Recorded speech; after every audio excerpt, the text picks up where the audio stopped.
Hello, everybody, and welcome to the Relatively Gaming Podcast. My name is Turn-Based TJ, aka TJ, and I'm joined by my incredible, incredulous host, Enigma 9011, aka Brett. How's it going, Brett?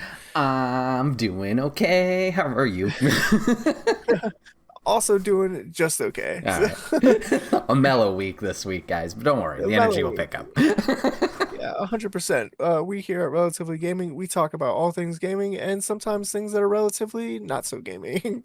But mostly we start off with the news. So, Brett, what do you got for news for us this week? Sure. I feel like I got smaller pieces of news this week, kind of just touching base on some games here and there that we're interested in, but some interesting rumors, as you put it, pre-recording. Let's start with the touching a base on stuff. Footnut fans, starting today, South Park crossover has launched, so you can now get the crew of the kids, the lads. I haven't seen much of it. I think Cartman's in like an Awesome robot, so like they're not small. They have scaled them up somehow to fit the proportions of the regular players.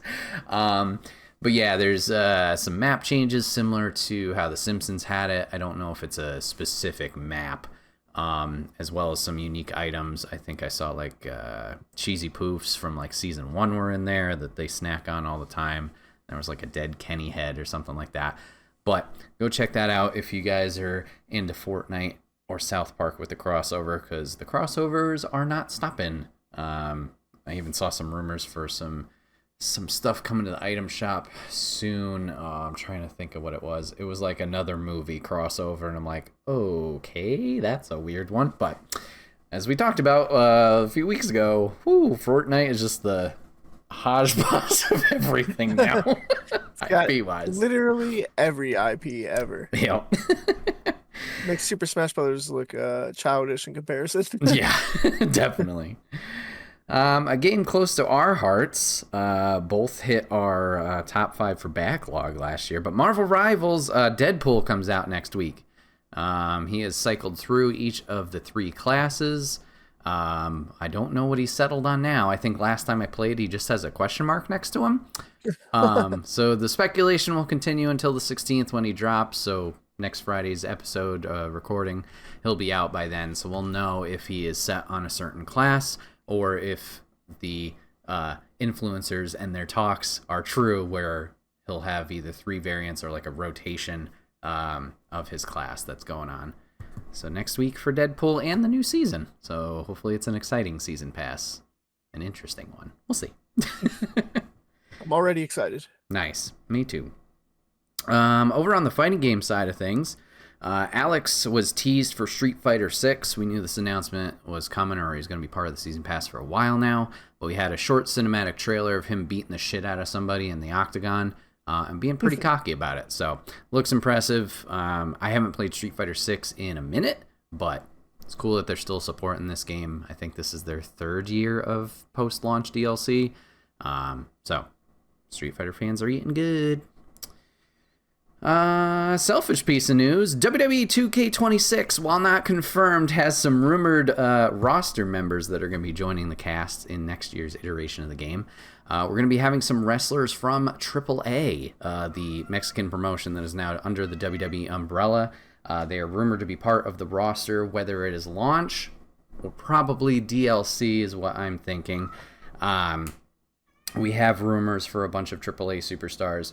The reason that this rumor is kind of catching some fire is AAA superstars like El Hijo del Vikingo have been scanned in, or actually have been added to WWE Supercard, their mobile game, and there was an announcement video with that, with Vikingo in there, and he is literally sitting in 2K's like scanning booth that they bring in with all the cameras and shit to get people's dimensions and scanned in for the games. So at least Vikingo will probably make it in, obviously with him being there. But other superstars to be rumored because they are in Supercard. Once again, not a guarantee, but, you know, the crossover there. Mr. Iguana, Octagon Jr., Pagano, Psycho Clown, and Aerostar, I believe, are all the superstars that are involved with that. So we'll see who makes it in terms of the 2K series. Vikingo makes sense, being former Mega Champion, Mr. Iguana popping off in all of our hearts, being a goofy guy, You have Pagano and Psycho Clown being the AAA tag champs. I'm not sure about Octagon Jr., even though he did make a Money in the Bank appearance. And then Aerostar, to my knowledge, hasn't really been around all that much. So I'm putting him on the bottom in terms of likelihood. But it's exciting. Just fun to see that crossover of new people joining in on the series. All right, and then we get into the bigger stuff of the rumor mill. Hopefully I didn't steal either of these from you, but who knows. Sure. One that's probably up your alley, TJ, that is probably more likely of the ones that I have stolen. Witcher 3 apparently is getting DLC in 2026. This is from Kotaku and Ian Walker over there. The Witcher Wild Hunt turns 11 years old in May. Oh god, that was me. Its last big update was a next-gen version released in 2022, but that hasn't stopped speculation from mounting about a surprise expansion dropping sometime soon for the beloved open-world RPG. Rumors first began to swirl last summer when prominent Polish leakers Boris, Niels Polak, said he suspected developer CD Projekt Red might reveal new content for The Witcher 3 at the Game Awards. And while this obviously didn't come to pass, rumors of the expansion's possible existence have only continued to pile up in the months since. Ian goes on to list a few examples of potential evidence. And then just in closing on this article, with The Witcher 4 planned to release no sooner than January 2027, it wouldn't be shocking if CD Projekt Red wanted to fill the gap with something to tide fans over, especially if the long-awaited sequel slips into the next console generation. Of course, this is all still speculation, but the evidence is certainly building up to something. One thing we do know for sure is that sometime this year, The Witcher 3 is getting mod support to consoles. The update is supposed to arrive last year, but was supposed to arrive last year, but slipped into 2026. Hopefully it's not all CDPR has planned. So yeah, TJ, what do you think of that? About that? Holy crap. Yeah, that is so bizarre. 11 years after the title comes out, they're like, by the way, another DLC. I was looking up some Reddit rumors about what it could possibly be, and I've already forgotten the name. Something with the spheres, Conjuration of the Spheres or something. I don't know, but something there's some story implications that people think is going to happen. Okay. Which is pretty cool, and it's rumored that it's going to be a new region as well, like the Blood and Wine expansion. Oh, cool. Which would be pretty impressive because the Hearts of Stone expansion was in the map that was already, the base map that it launched with, but the Blood and Wine expansion was a whole new region. So they're speculating that it'll be a whole new region as well, which would be insane, and I'll have to play the game for a fifth time, and I'm so mad. Stop making me play this game. I played it on Switch, I played it on PlayStation 4, I played it on PC. I gotta stop playing this game. Please, CD Projekt Red, release me. Very cool. Yeah, I'm happy for all the Witcher fans. It's another one on the backlog that I tried, and then I was like, oh, there's too much on this map. I'm out. But I know that's silly in comparison to other games that I've played, so I just got to give it a fair shake. Because I've heard a lot of people talk highly about it, so yeah, just something I got to do. Massive. It is a massive game, so you definitely want to dedicate 2 months of your time to playing this game, which I understand not wanting to do. So. And then last piece of news for me, update to another franchise. This is also from Kotaku, and this is from John Walker. I don't think they're related, but who knows. The team who's behind the franchise since the New Order returns for the threequel. That is correct. Wolfenstein 3 is in the works from Indiana Jones and the new Colossus developers Machine Games. Word is out that Bethesda's Machine Games is working on Wolfenstein 3. The possibility of the game was mentioned in a post by Windows Central's Jez Corden, and Kotaku can confirm it's true from our own sources. The Swedish developer, which most recently knocked it out of the park with 2024's Indiana Jones and the Great Circle, is returning to the Nazi-blasting franchise for the first time since 2019's Wolfenstein Youngblood. And yeah, there's more from that article as well, so please go show your support. That is exciting because New Colossus is a very fun game. I like those games. I've never beaten them, to be honest, because they get kind of hard, but they're very fun games for sure. I love dual wielding assault rifles. Not many games allow you to do so. So dual wielding any weapon and including assault rifles and stuff is very fun. I love Wolfenstein. Can't wait to play the third one for sure. Nice. Yeah, this once again, shocker, another one in the backlog. Shout out to Papa Griff. I believe he's played 1 and 2. So I own them, but yeah, gotta get I'll on definitely that. play the first one first. Play the first one. It's a Oh, the classic. first one It's good. first, and then the second one Yeah. second. Oh, Yes. Hey, sometimes you got to go in reverse order, but That's this one, true. don't do that. Fair enough. So yeah, very cool. I'm excited for that. Yeah, no people have been clamoring for it. So TJ, what do you got for news for us? I got a little bit of smattering to start it off. I'm going to start with the Steam Awards that came out. There's the 2025 Steam Awards. They were a little bit late behind everybody else, but users voted. Game of the year is, can you guess? Is it Claire Obscura Expedition 33? It is not Oh, actually. Mega Bonk. Yeah, no, it the is weed Silk one. Song. Oh God, drug dealer or whatever. I don't remember what it's simulator. called. Yeah, no, it's Silk Song. It's Oh, Hollow Knight cool. Silk Song. Okay. The VR game of the year is, I can't read that because I made it really tiny. Hold on. Okay, we are having technical difficulties, That's so we will have to get back to that one. The Labor of Love is Baldur's Gate 3.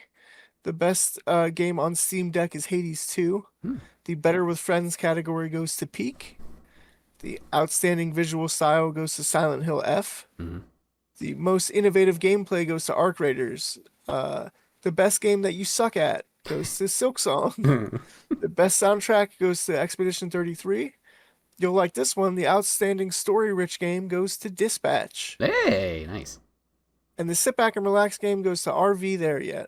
Oh yeah, I've seen a lot of clips of that. This looks fun. Yeah. I apologize to the VR game of the year. I will not be able to read that title. I do not own VR. GameStop started the year very fun. They started the year by closing 296 stores. Yeah. Yeah, that's not great. And while I'm doing the doom and gloom, NVIDIA's 5090 GPUs are looking to get more and more expensive as the RAM crisis continues. Prices went from $1,500 to $3,000 in a short window and have no indication of slowing down because the RAM prices themselves tripled in that same window. Cool. So hardware prices are going to get very expensive very soon. So I'm going to stick to my 2020 PC and hug it and kiss it until it dies. On that 2020 PC though, I will be playing a little franchise known as Persona, because Persona is celebrating its 30th anniversary. Atlas opened a dedicated website to the anniversary. Fans are looking forward to see more of Persona 4 Revival, which I am so incredibly excited for. Please give me Persona 4 Revival right now. Please give it to me yesterday. Persona 5 The Phantom X, which is the mobile game. They're going to be doing more information and details about that. And anticipatorily, hopefully, Persona 6. Oh, See if we can get a trailer or something. Is Like Persona 6 is like Half-Life 3 at this point, where it's like, please come out now. Is Persona 4 Revival, is that a separate game or is that like a remaster of 4? It's like they're like remaking 4 the same way they did with 3, With 3. like Persona okay. 3 Reloaded. Yeah. Oh, very cool. So if you've never played 4, Bret, you should try. Excuse me, Persona 4 sir. I Revival. played about an hour. It's Persona 4 is a glorious experience, and if it is updated with some of the dungeon mechanics are a little bit hard to go back to now that I've played Persona 5. The Persona 5 dungeon mechanics are a lot more user-friendly and a lot more fun. So if they could put some of that, if they could implement some of that magic into Persona 4, I would be so happy. Larian Studio says it will no longer use generative AI in its development for Divinity. So they backtracked that one hard. Not fully though. They just Not said fully? enough to be like, oh, they're fine. Yeah, they're still using it. They're still using Oh, it. okay. Yeah, they said Sven or whatever his name is. Don't quote me on this, but I saw it somewhere where he's like, yeah, we're still going to use it for like only our in-house assets or something like that. So they're still using it in some way. But yeah, he had to PR his way a little bit out of the fire. Oh, it looks like I bought the PR and didn't dig into the article. I bought the bait, hook, line, and sinker. Somebody who's not afraid of using AI, though, is Arc Raiders. Arc Raiders creator defends the use of AI and urge fans to, quote, take a step back and understand how AI can actually assist in the development of a game and be, quote, a tremendous benefit to players.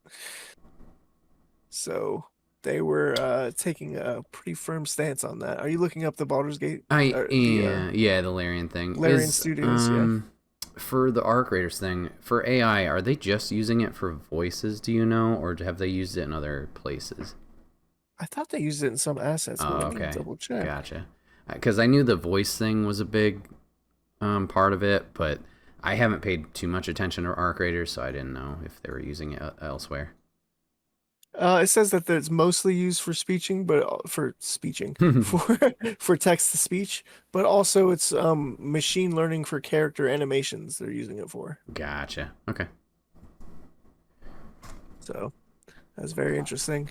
That is all I have for news this week. So now we get into my favorite segment, which is, hey man, like what's up and what are you playing? What have I been playing? Let's see. So before we go It's into been 3 weeks. it has been 3 weeks, and I haven't played much.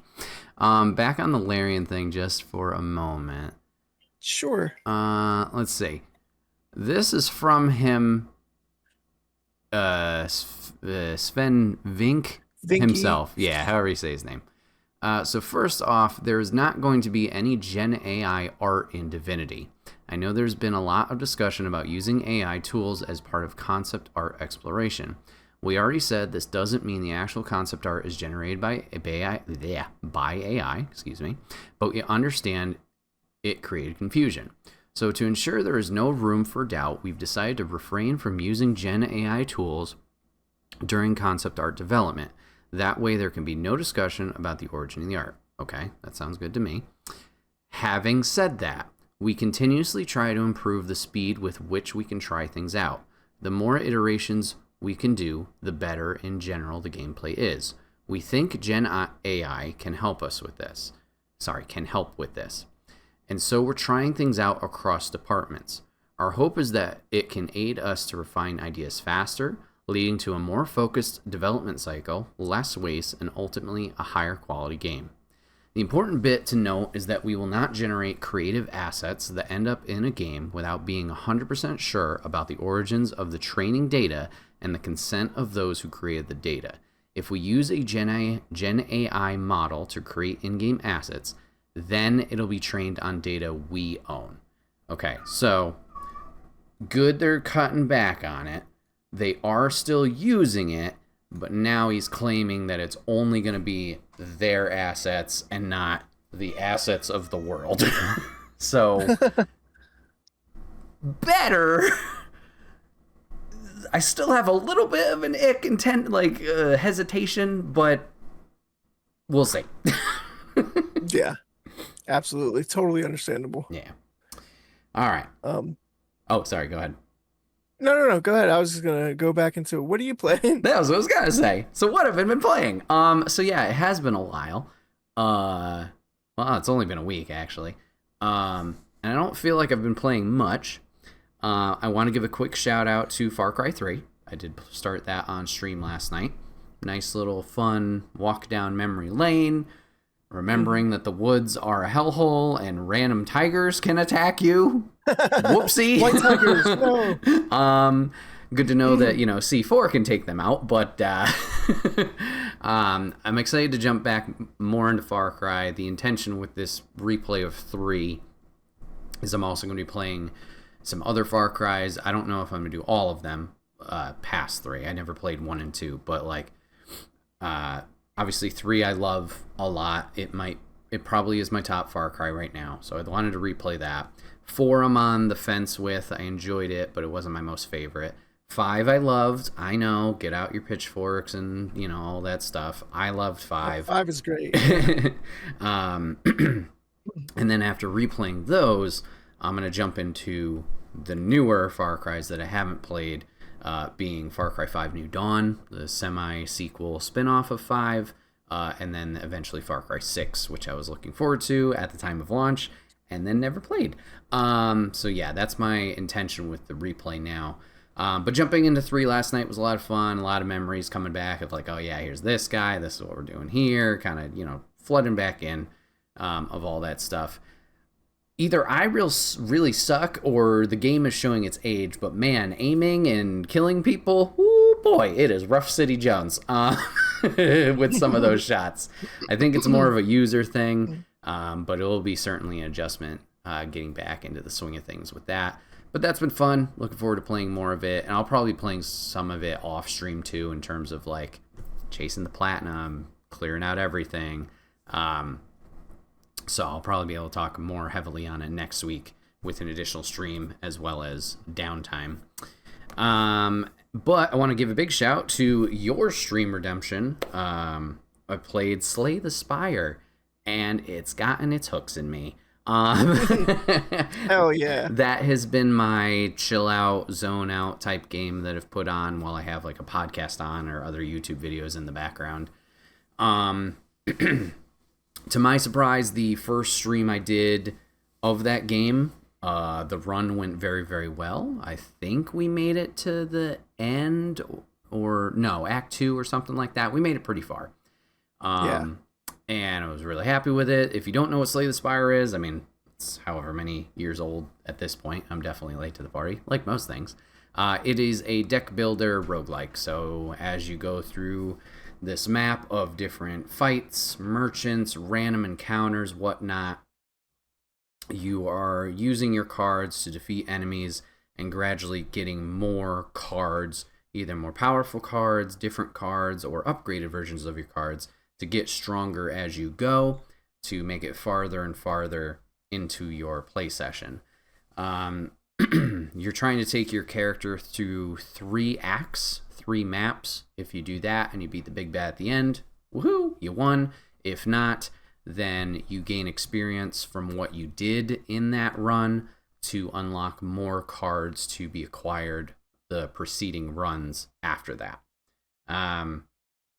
So, like I said, played it for the stream, had a lot of fun, and then I kept playing it, and I messaged you, and I was like, hey, I'm almost gonna beat the game with Ironclad. I'm on Act 3. I'll let you know how it goes.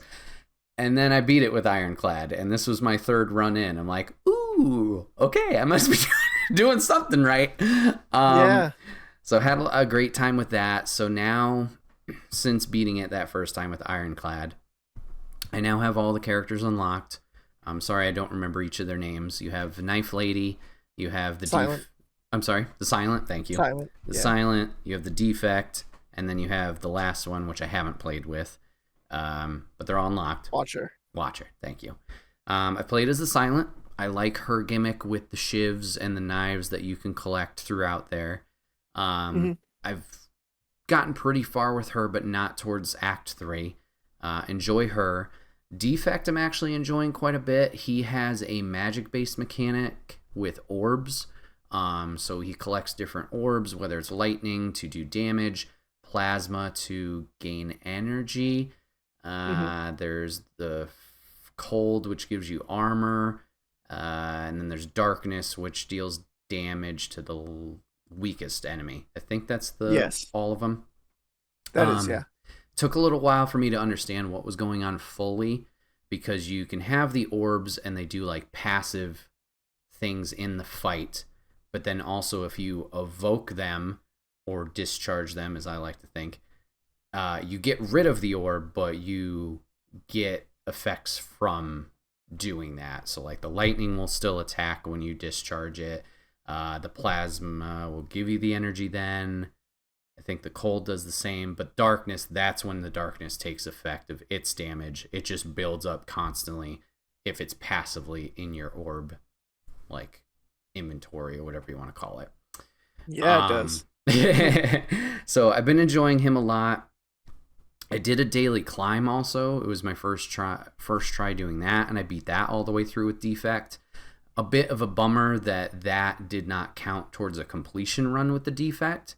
So just for trophy hunters and progress people, just know that your daily climb win does not include your character's separate win. So I've been trying with him because I'm like, well, I already did it, But with the daily climb, what that offers, it's like a daily game that rotates every 24 hours. And you get different modifiers. So, like this run, you get this buff, and this buff, but you have this debuff and this debuff. And it's kind of like a challenge run that you can go after. So, it just allows for a little bit more replayability and depth if you really dig in the game, which I am. And yeah, I've been spending a bunch of time playing it off stream. Appreciate you recommending it, and I'm glad I gave it a shot. And I think a sequel is soonish, maybe this year's Coming release. this year. Yeah, Coming this so year. we'll see. Maybe I'll jump into that too, or it'll be like, nah, I'm good. I'm very satisfied with this one. They've also made a physical Slay the Spire card game. So at that point, it's kind of like what is that Marvel game that you were playing? Oh, Legendary. Yep. Legendary. Yeah, it's kind of like Legendary at that point because it's like a physical deck builder. But you get to do the math yourself. But Sure. it's pretty cool. Yeah. Very cool. Yeah, grateful you bringing that up because yeah, even in stream I was like, oh, this is like Legendary. It does this like this card does, and this goes like that. So there's a lot of things connecting there, in terms of similarities. But yeah, that's all for me. Just those two. Not outside of that, not a lot to talk about. Cool. Yeah, I'm glad you're enjoying Slay the Spire, by the way, because it's one of my favorite roguelites of all time. It's just very fun to jump into a new run, and it's definitely one of my zone out games as well, where you're like, let me watch a stream or a YouTube video or something, and I'll play Slay the Spire in the background. I've been playing a couple more games than two.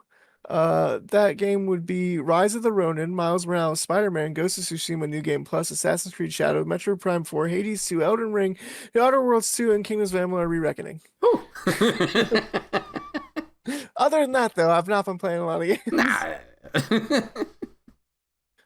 The three I wanted to talk about the most, though, was Rise of the Ronin, Ghost of Tsushima New Game Plus, and Assassin's Creed Shadow. Cool. Because they're all samurai games. And the reason I played Rise of the Ronin and Assassin's Creed Shadows is because I was so hyped on Ghost of Tsushima. I didn't want it to end. I honestly just want to play Ghost of Yotei, but I'm not allowed to because I'm a filthy PC gamer. So I'm not allowed to play Ghost of Yotei, so I have to play Rise of Ronin and Assassin's Creed Shadow. Rise of Ronin is a very interesting game. Got some stuff written down about it. It's got great character creation, which is really cool. The graphics, on the other hand, not the best. It looks like a PS3 game, kind of. So if that bothers you, maybe it's not the game for you. Didn't really bother me, though, because I'm not really that much of a graphics whore. I could really care less as long as the gameplay is good. And oh boy, is the combat good. It is made by Team Ninja of Ninja Gaiden fame. And they really get the combat down. They really nail it. I mean, the different weapons, every weapon, in Ghost of Tsushima, how you have different weapon stances with a katana. Every weapon has weapon stances in Rise of the Ronin. Okay. And the katana has 9, I think, weapon stances. You can only equip 3 at a time, but you can switch between 9 different weapon stances. Damn. And there are different, you can get, giant swords, the Odachi. I'm a huge fan of the Odachi, which is just a giant katana, like a giant unwieldy katana, because it reminds me of the Nagakiba in Elden Ring. Okay. We'll get to that in a minute, but it's one of my favorite like samurai weapons of all time, and you can play it in this game, and it has 3 different stances, and it's so fun. You can deflect bullets, and then it catches your katana on fire. Like, there's so many different cool ideas in the game. If you deflect like a poison dart, then it catches your katana on poison. But yeah, the character customization, I'll get back to that. It's really cool because it puts you in like every cutscene, and you get to design 2 characters, and then spoiler alert, not spoiler alert, it happens in the first hour of the game, but you're not with the second character. So it's kind of like a face-off type situation. I don't know. It's very cool. There's a vendetta system, which is really cool in the game, where when you die in like like an Elden Ring or Dark Souls or Lies of P, you drop your, what is it called in Lies of P? Ergo? Yeah. Yeah, you drop your Ergo on the ground, and then you have to go back and get it. In Rise of the Ronin, whoever killed you is now your vendetta, and you have to kill that enemy to get your resources back. Okay. Otherwise, you don't get them back. You have one chance to do so. So if you die to a boss, good luck. Yeah. Good luck getting your stuff back. So it's more like Jedi Survivor. and Jedi Fallen Order. They were the same way, where the enemy was glowing, but you didn't have to kill him. You just had to hit him, and then you got your stuff back. So, okay. Oof. A little bit more challenging. Oh, okay. I didn't realize that. That's Yeah. really cool. I just got Jedi Survivor. Haven't played it yet, so we'll see. Did you play Fallen Order? um, I played a little bit of Fallen Order. Is Okay. there like spoiler alert in there? I mean, it's a sequel. There's story progression, so I mean, Okay. both are Maybe I'll fantastic finish. games, but Yeah, maybe I'll finish the first one yeah. first. But yeah, there's also grappling hook and glider, which I really appreciated in Rise of the Ronin, which is pretty cool. It's a little janky. The whole world is a little janky. Because here's the thing, it looks bad, but the good news is it also runs terribly. So Oh. it is a resource where for some reason it takes up so much VRAM.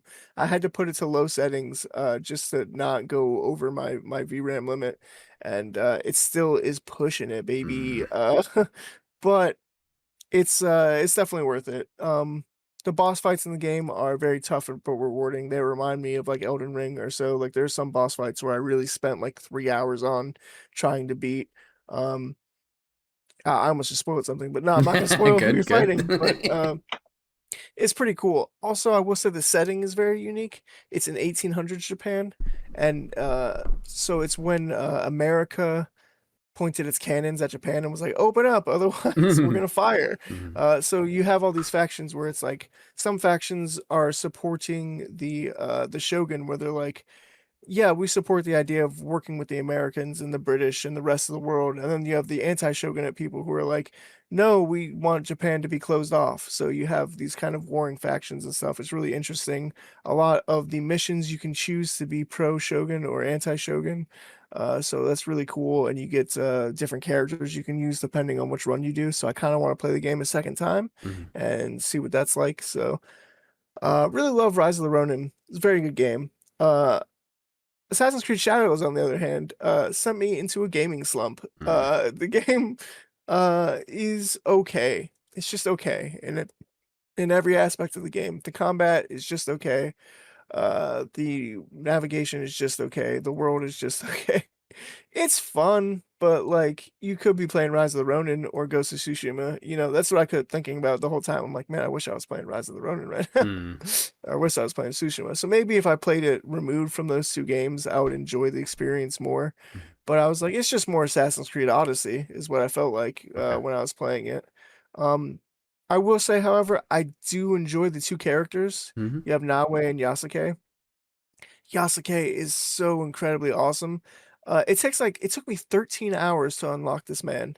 Uh, Yeah. like they really make you play as Nawe for a long time, Hmm. which is cool because she's so fragile. Like you can do combat with Nawe, but if you take like one hit, half your health bar goes down. Okay. So it's like if you get hit a couple times, you get ganged up on, it's really easy to die. And then you finally get Yasuke, and you can literally like charge and like run down enemies. You're just like chopping through people. He gets like 5 heals where Nawe gets 3. Hmm. So it's not a bad game. It's pretty fun. I've got to return to it, but it did, like I said, it did put me into a gaming slump. So anytime a book puts me into a reading slump or a game puts me into a gaming slump, I always have to give it a little demerit there because I'm Sure. like, oh, you made me not want to play video games at all, let Yeah. alone your game. Um, so that was that. Playing Ghost of Tsushima New Game Plus though, actually really cool because you can you retain all the armor, but also you go to a merchant. There's a special merchant, Mm. and that merchant gives you stuff for a new resource that you can collect. So you can get new masks, new armor. You can actually get one of the other I'm not gonna spoil who, but one of the characters in the game who has a very cool armor set. You can actually get their armor set Oh, nice. through this system. You can also get new I forget what they're called. They're like the little pendant things that you equip that give you abilities. Hmm. I'm really blanking on it right now. It's been like 3 weeks since I played this game, but you can get new abilities basically. Like I got one that made it so that you're when you get hit, instead of usually when you're building up your ghost stance, if you get hit one time, it resets the entire ghost stance meter. But with this thing equipped, when I get hit, it just goes down one peg. Okay. So you can really use the ghost stance all the time, basically. It's really cool and awesome. Hmm. And you get different dyes and stuff, and you can upgrade. Oh, you can upgrade your armor an additional time. Mm. So instead of the four armor slots, or four upgrade slots, you can upgrade them to five upgrade slots. It's really cool. It just costs like a mega ton of resources Sure, sure. to do so. So you can only really do a couple. You gotta choose which ones that you really like unless you want to grind the whole map, which speaking of the map, even though you have to restart over, you can replay any of the like bases that you've taken over. Oh, cool. You can Okay. replay those at any time. So Mhm. you can just be like, I've already cleared this logging camp, but I want to do it again because it was fun to fight the captain or whatever. Mhm. So that's been pretty cool. So, and also I got a really cool horse armor for playing the DLC, and now I get to play with the horse armor for the whole time. So that's a win. Mhm. Ghost of Tsushima New Game Plus, fantastic. Metro Prime 4 I've already kind of talked about on our Game of the Year podcast, but I've really been enjoying that. It's been fun. Hades 2 as well. Elden Ring, I have been playing again. I've been playing a lot of it again, and I've been trying to make it Ghost of Tsushima basically, where I've been playing only as the samurai. I'm in a samurai mood if you can't tell. Nah. So I have the Nagakiba and I have two of the Uchi katanas and I have the Wakizashi and I'm just going around. Oh, you froze. You're good. Keep going. Oh, there We you can are. hear Okay. you. Yeah. So I have just all of the samurai weapons and stuff, and it has been awesome because my plan is I want to play the DLC just as a samurai. Because my first playthrough of Elden Ring, I was just a samurai. I just upgraded my katana, the Nagakiba, and my bow and arrow, and that was it. But then when I wanted to play the DLC, kind of like your issue with Liza P, I was on New Game Plus 5. So Mhm. New Game Plus 5 DLC is fucking impossible. Even though I had two, count them, two swords of the Melania swords, Mm. uh, Melania, whatever her fucking name Sure, is, I can yeah. never get it right. The the Blade of Mikola. Mhm. I have two of her swords, and I still was getting my ass whooped so hard. So I was like, I'm just gonna start a new samurai character and get all the way to the DLC, and it's been going pretty well so far, especially since I've mastered the Nagakiba, at least in my opinion, for my Mhm. skill ability. So I'm able to just like one shot bosses. I haven't had difficulty with anything yet, Hmm. so it's been fun to just run through and run roughshod over everyone because you can get the Nagakiba right in the beginning of the game if you kill a certain character. So it's pretty sick. Do you Um, feel like because you played Elden Ring so many times, or at least restarted with like because you've maxed out your 10 characters, or at least the yes, I've slots. made like 14 characters by now at least. Is it still satisfying and does it still provide challenge for you, or are you just like breezing through? Like I'm here, whoop-ah! You're done. Whoop-ah! You know, It depends. Usually, I'm going for a different build or like a challenge run, or like this run, I'm gonna try only using magic and no weapons at all, okay, stuff like that. So that makes it more fun. This round with the samurai stuff, though, it is just like, hey, what's up? gotcha. I'm here to kick ass and chew bubble gum, and I'm all out of ass. And you just Wait. go and wait, wait, no.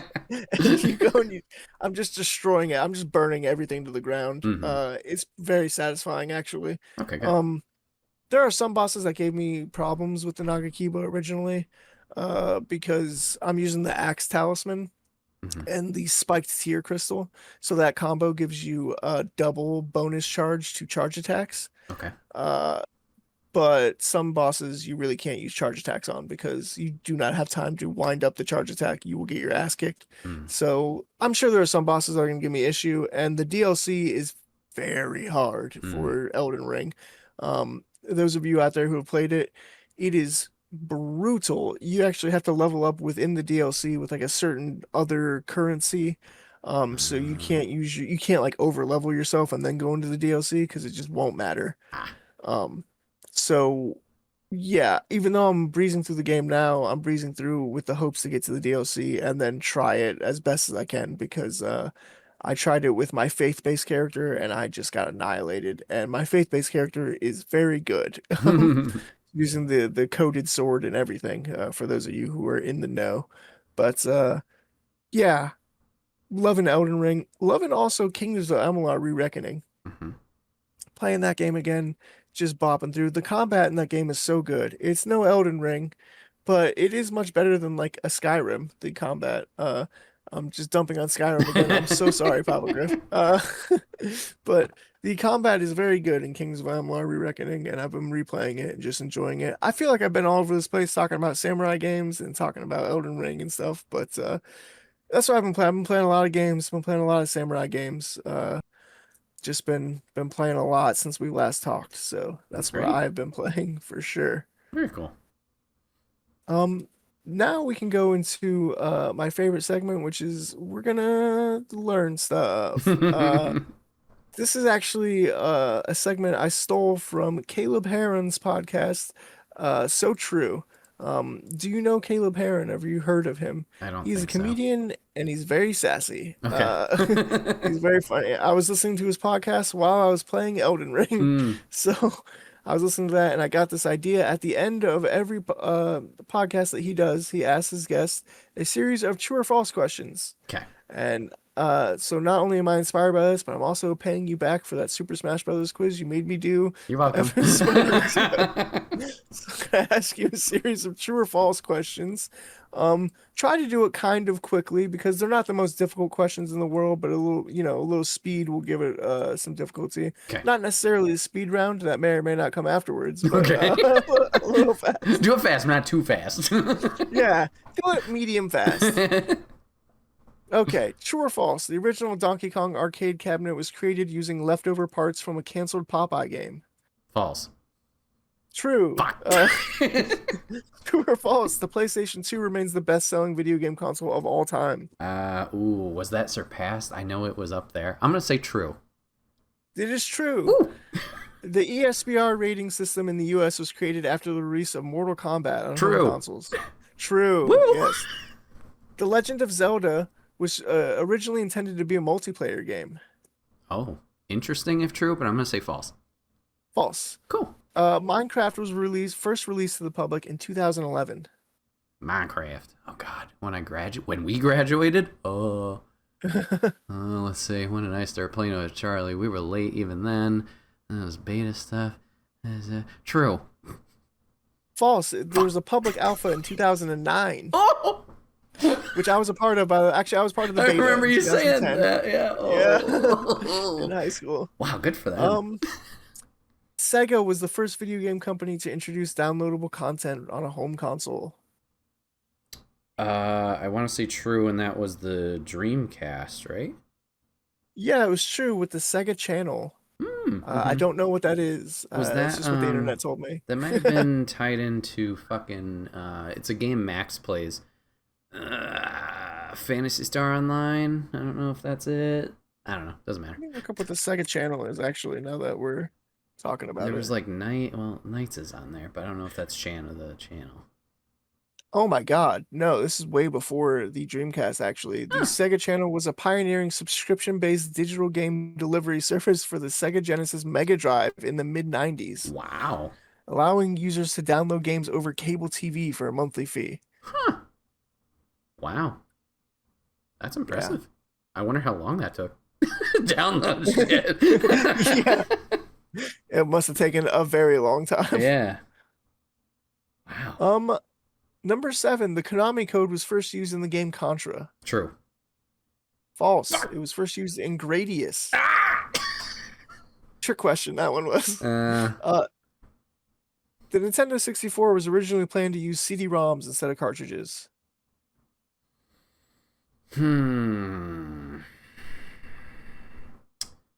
I don't know if CDs had blown up in terms of a media at that point, so I'll go false. False is correct. Cool. Number 9, Final Fantasy was named because its creator believed it would be Square's last game. Well, that's sad.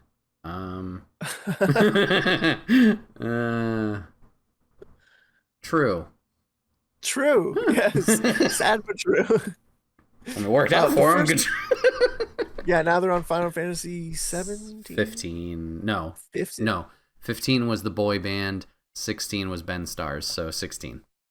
16. Okay, I'm close. I'm seeing from the future. That's why I said Final Fantasy 17. The first video game Easter egg of all time appeared in the Atari 2600 game Adventure.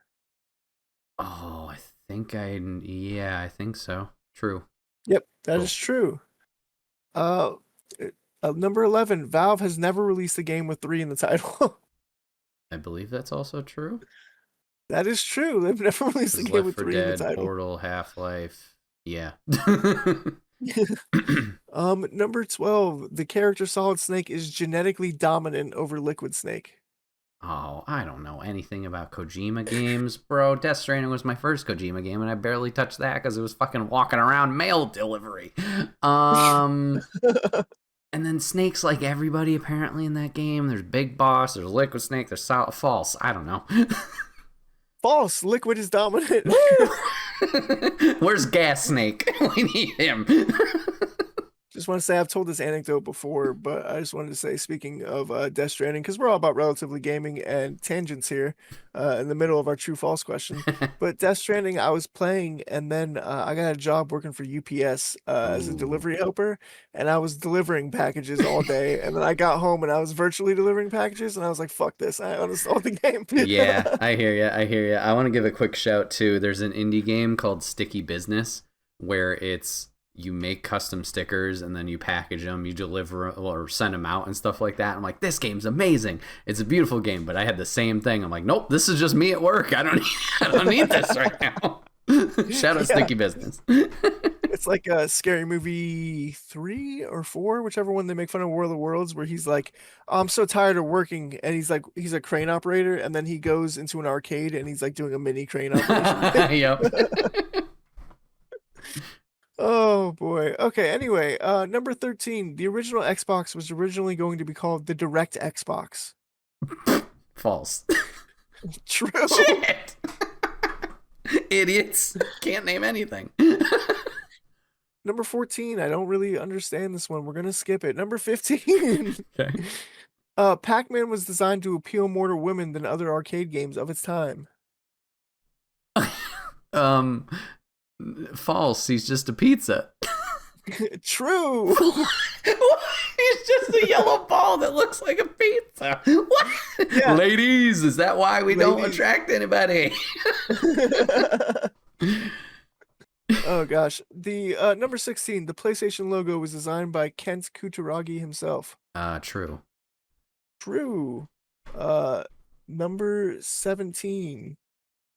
Oh, false. Never Fuck. mind. I got my numbers wrong. You're good. 16 is false. Yeah. Number 17, World of Warcraft once had a player funeral that turned into a massive in-game massacre. Oh, yeah, I have heard about this. Yes, true. Yeah, that is true. Yeah. Number 18, Shigeru Miyamoto has stated that Mario is actually a carpenter and not a plumber. He does something weird job-wise. I want to say true, but they've worked as multiple things. They were cake delivery guys in one game. That is true. And I've got one. I don't even need the answer key to this one. This is a gimme, hopefully for you. The Wii U sold fewer units total than the Nintendo GameCube. Sadly true. Sadly true. Okay, now we have a lightning round. Yay! Of 10 questions. So answer, no thinking, answer within 2 to 3 seconds. That's my specialty. True or false? The NES Zapper cannot register hits on modern HD TVs. True. Correct. True or false? Tetris was created by a Japanese game developer. False. Yes, it was Russian. Soviet. Yeah. Yeah. 3. The original Doom source code was released publicly. True. True. That's how Quake was made. Sony. Yeah. Sony originally partnered with Nintendo to create a CD-based console add-on. False. True. Fuck.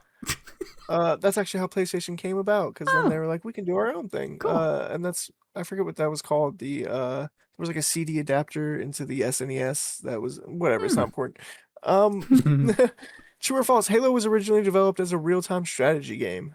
True. True. Ooh, Halo Wars. Yeah, Halo Wars coming back. Yeah. Number 6, the Xbox 360 used DVDs instead of Blu-ray because of cost concerns. True. True.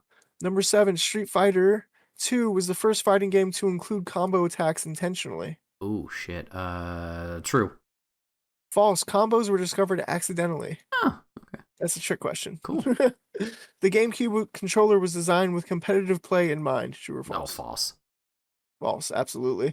Number 9, Valve owns the right to the Source engine. True. It's true. And last but not least, the character Luigi appeared before Mario in an arcade game. False. False. Absolutely. You did great in the lightning round. I think you got them all right. Woo! No brain. Let's go. Oh, you got one wrong. You got Yeah. number 7 wrong, where the combos were intentional. There was that it. one, and then there was the early one with the CD drive. Oh, right. Yeah, Yeah, so 2 absolutely. or The 3 I Soda. got wrong. I don't know. Yeah, 2. But you did a great job. Congratulations. You Thanks. win the power of friendship. Yay! I know you haven't seen Scott Pilgrim vs. the World, but yeah, at the end it's No, like Scott sorry, wins Michael the power of Cera. friendship. Yeah. Oh, and that was it for our little learning section today. I just thought that would be fun. It I was. really enjoyed his true or false sections on So True. So check out that podcast if you haven't before. Caleb Heron is hilarious. Now on to our final part of the show where we just talk about what we're hopeful to play in the future, whether it's a future game coming out, a future release, or a game in our backlog that we're like, hey, I'm eyeing this game up. I think I'm gonna play it soon. Do you have a game that you're excited to play in the future, Brett? I do. I'm just going to get a little bit more information while I pull this up. But I'd like to give a shout out to Rightfully Beary Arms. This is an independent game that is actually launching in 1.0 very soon. I've had the chance to play this at PAX the past 2 years. Devs are awesome people, very friendly, but this is essentially just a top-down bullet hell roguelike. So if you guys like Enter the Gungeon, this is for you. Like I said, a lot of fun playing it. I'm just trying to find via Blue Sky what the actual date is, but it's coming out on PC and Xbox. I will get the date for you guys, but that is my shout for today. What's the game called again? I'm so sorry. Rightfully Beary Arms. Rightfully Beary Arms. Okay. You said if you like to Enter the Gungeon, Yeah. then I will like it. Well, you're speaking to me. Yep. Let's see. Daylight. Oh, that's adorable. Yeah, Daylight Basement Studios. Here we go. 1.0 releases January 27th on Steam, Xbox, and Epic. You're a little bear. You gotta shoot stuff. That sounds great. I'm excited to check that out now. Thank you for bringing that to my attention. The game I'm excited to play is it's already been out for a while, but it's called Miasma Chronicles. Miasma Chronicles, however you pronounce it.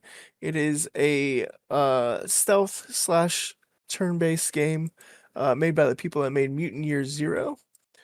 So how this game works is it's in real time and you can stealth around the enemies. It's like top down. But then if you get seen, it cuts into stealth, or it cuts into a turn-based combat mode. Oh, okay.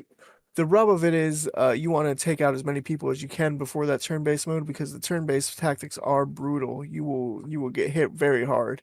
So you want to try and take out as many of the enemies as you can before you start that fight. It's very fun. I've played it for approximately 30 minutes, but I'm excited to jump into it and add to my list of, what was it, 9 games that I've been playing.